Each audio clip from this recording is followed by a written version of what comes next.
I think Ozzy Diaz is going to become the next victim of Ryan Gandra.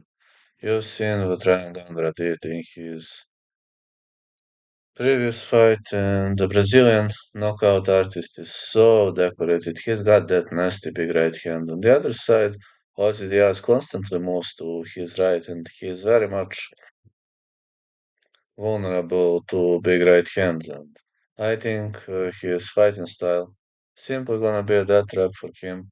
I just think this fighting style is generally tricky, but when it comes to Ryan Gandra, I just think Ozzy Diaz might be stylistically the most perfect opponent he could get. And if you're asking me, I'm gonna say that Ozzy Diaz is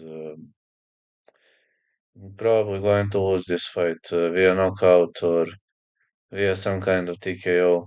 I'm having Ryan Gandra to win, and I'm heavily leaning Ryan here.